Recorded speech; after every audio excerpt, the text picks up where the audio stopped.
മാന്നാറിലെ കലാകൊലപാതക കേസിൽ തെളിവെടുപ്പ് നടത്താതെ പോലീസ് കസ്റ്റഡി കാലാവധി ഉടൻ അവസാനിക്കാനിരിക്കെ ജിനു, സോമൻ, പ്രമോദ് എന്നീ പ്രതികളിൽ നിന്ന് കാര്യമായ വിവരങ്ങൾ ലഭിച്ചില്ലെന്നാണ് സൂചന.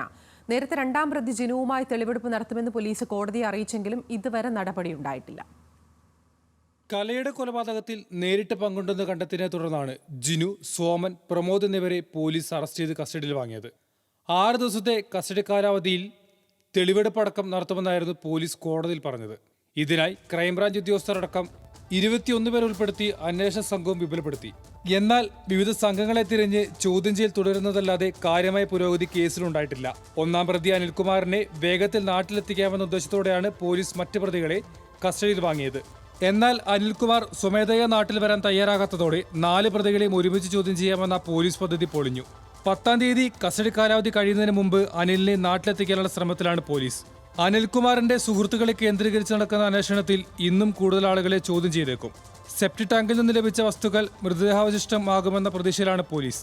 ന്യൂസ് മലയാളം, ആലപ്പുഴ.